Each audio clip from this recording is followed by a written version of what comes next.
जेके भी इतने असांजा मेज़बान आहिनि, आयल दोस्त आहिनि, प्रेस वारा, अस्सलाम वालेकुम। वालेकुम सलाम।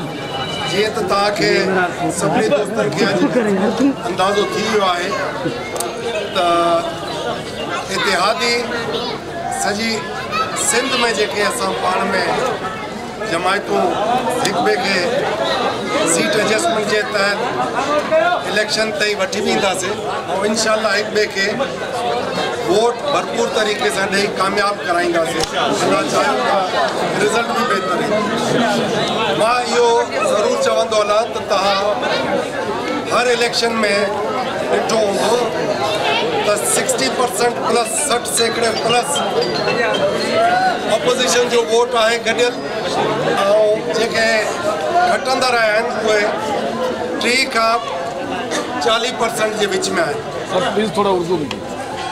जितने मेरे दोस्तों को मैं आगाह कर दूं कि 60 से 65% वोट ऑपोजिशन के जो इलेक्टेड नहीं होते मगर हारते हैं उनका रेशो है इलेक्शन की टोटल परसेंटेज में हर सीट पूरी सिंध, और जो जीत रहे हैं उनका 30 से 35 के अंदर है।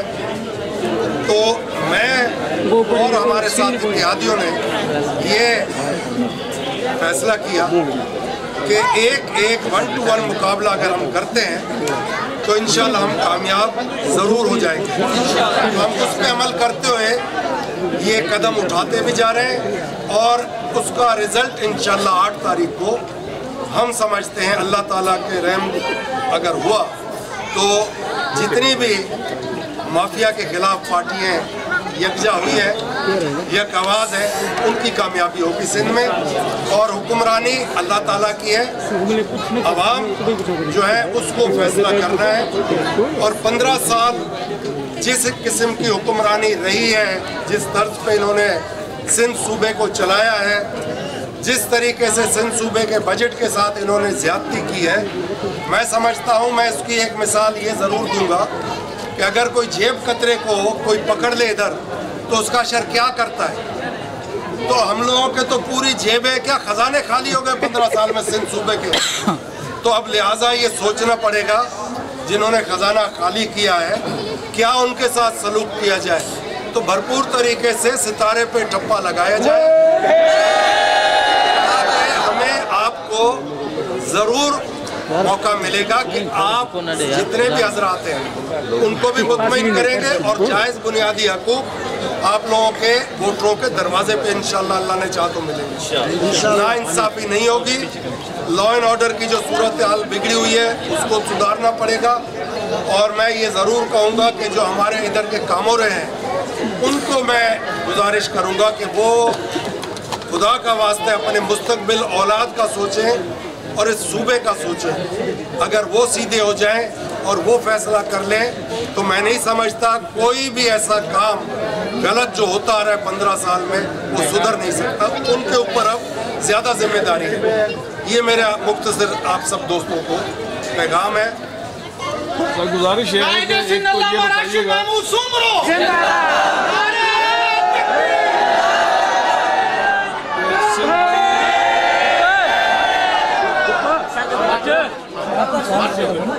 सिंध भर में GDA के कितने उम्मीदवार जो है वो इलेक्शन में हिस्सा ले रहे हैं। दूसरा सवाल ये है आपने प्रेस कॉन्फ्रेंस की शराकत पर में आपने वहाँ इस्लामाबाद वालों की तरफ इशारा किया कि उन्हें चाहिए कि वो सिंध पर रहम खाएं और सिंध की जो हालत है उसके लिए जो है वो कुछ करें। तो ये आपने किन से जो है वो ये मुतालबा किया है या इशारा किया?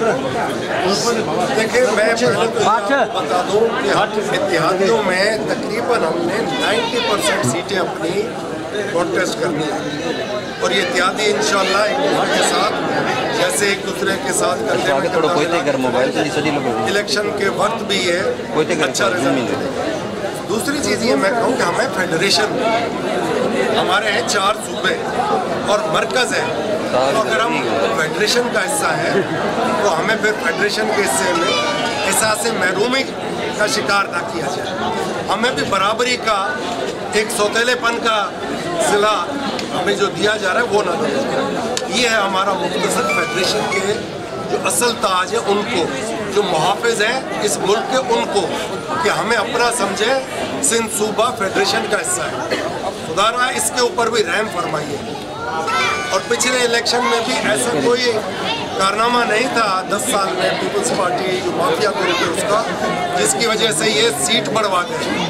एक बहुत ही मैं समझता हूँ सोच विचार के बाद सब ने ये फैसला किया कि हमें यकजा होकर आगे चलना चाहिए, कि किसी दूसरे को भी ये मौका ना मिले कि आप लोगों के वोट बट गए। हम वोट बंटवाएंगे नहीं, एक ही जगह रखेंगे इंशाल्लाह और रिजल्ट लेना चाहेंगे। अच्छा, इस बार हमारे साथ इंसाफ किया जाए। इस बार सर एक बहुत बड़ी तादाद आज़ाद उम्मीदवारान की आएगी, तो आप नहीं समझते कि एक बहुत बड़ी तादाद में जब आज़ाद उम्मीदवार होंगे हार्स ट्रेडिंग होगी, और फिर जैसे बिलावल साहब ने अभी बयान दिया है कि असल हमारी जो गेम है वो इलेक्शन के बाद जरदारी साहब चलाएंगे, तो ये क्या मैसेज था? मैं एक चीज़ क्लियर कर दूँ, ये इलेक्शन में जैसे आप फरमा रहे हैं आज़ाद जीतेंगे ज़रूर, मगर जो जीतेगा किसी न किसी पार्टी से उसकी वाबस्तगी होगी, तो जो वाबस्तगी होगी तो उसके साथ वर्कर वोटर बिल्कुल इंसाफ ही करेगा। तो इन रिटर्न उस उम्मीदवार को जीतने वाले को भी वापस उनके साथ इंसाफ करना पड़ेगा, तो इतना आसान नहीं होगा।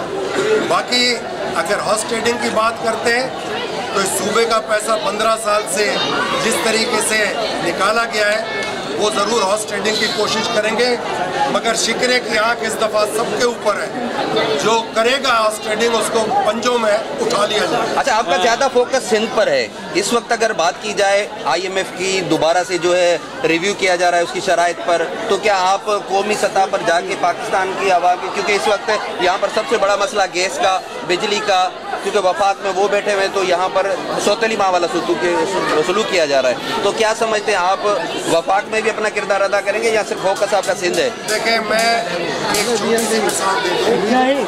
हम लोग 3 नुमाइंदे थे सिंध के जिन्होंने वफाक में अपना किरदार अदा किया, और हर थोड़े अरसे में कोई ना कोई इशू जो था उसके ऊपर बात की। तो ये आप ना समझे कि हम कौमी दायरे में नहीं हैं, हम तो चीख ही ये रहे कि हम फेडरेशन का हिस्सा हैं, मगर खुदारा हम पे हाथ तो रखो। फेडरेशन के अंदर हम लोगों को सबको बराबर का सलूक किया जाए, यही हमारा है ख्वाहिश। चलेंगे। नई हुकूमत आएगी, अरबों रुपए के दोबारा से टैक्स दोबारा से डाले जाएंगे आवाम पर फिर बोझ होगा, कैसे सर्वाइव करेगी नई हुकूमत? ये आपने जो सवाल किया है यही सवाल हम इस पे सोचते हैं और फिर कहते हैं कि अल्लाह ताला कोई गैबी मदद करे, मगर अगर वो गैबी मदद नहीं आती तो गरीब का जिंदा रहना बहुत ही मुश्किल होगा। और जो हमारी बीच का तबका है मिडिल क्लास, वो तो बेचारी पिस जाएगी। अभी आज 18 रुपये का जो है नेट की सिफारिश कर दी गई है से, और साथ आज बिलावल साहब कह रहे हैं कि मैं जो है खलाई मखलूक नहीं हूँ। क्या है? मैं खलाई मखलूक नहीं हूँ, बाकी सारे खलाई मखलूक हैं। सबसे ज़्यादा मैसेज टेक्स्ट मैसेज वही कर रहा है खलाई मखलूक को। खुदारा मुझे एक दफ़ा प्राइम मिनिस्टर बनाओ, मगर उसके वालिद ने कहा अभी उसका तजुर्बा नहीं है, नाबालिग है सियासी, तो उसकी जगह मुझे दो अगर कभी मौका बना, तो उस बेचारे को अभी रहने दो। सर, आप क्या चाहते हैं कि फौज की निगरानी में इलेक्शन होना चाहिए? देखिए, जिसकी निगरानी में हो, हम तो कहते हैं सुप्रीम कोर्ट के हुक्म पे ये इलेक्शन 8 तारीख को रहे, उन्हीं का जिम्मा है साफ शफाफ इलेक्शन करवाना और आपको हमको मुतमईन करना, और ऐवानों के अंदर वो लोग आए जो आवाम के वोट से सागर मसाइल से जो है माला माल है, लेकिन उसकी जो क्राइटेरिया कुछ भी नहीं मिलती। आपकी जमात ने आज तक कोई आवाज़ नहीं उठाई कि कोई गैस यहाँ से निकल रहा है दिया जाए। ये तो रिफाइनरी में जाएगा पेट्रोल, गैस डिस्ट्रीब्यूशन में जाएगा, तो ये किसी एक सूबे को या एक जिले को या तहसील को आउट ऑफ वे नहीं देगा, मगर इतना ज़रूर है कि उसके अंदर डेवलपमेंट फंड इधर मिलते हैं, इसी से डेवलपमेंट होती है। तो ये फ़ायदा ज़रूर है जिस तहसील में है या जिस जिले में, वो हर सूबे में यही हो रहा है। बेरोजगारी भी बहुत ज़्यादा यहाँ से तो है,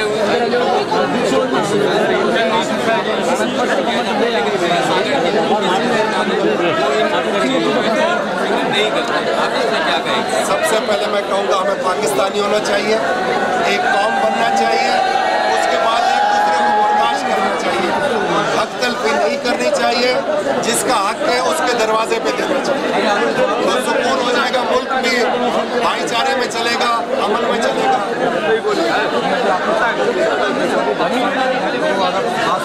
बच्चे हैं स्कूल से बाहर हैं, अगर आपको मौका मिलेगा तो क्या करेगा?